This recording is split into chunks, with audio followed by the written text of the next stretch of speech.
ঢেকীয়া লিহিৰি পতীয়া বতাহত যেনেকৈ হালে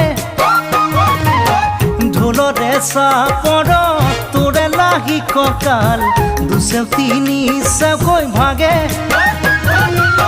তোৰ দৰে নাচনি দেখি শ্ৰীকৃষ্ণই বাঁহী বজাইছিলে চাগে মোৰ মইনা।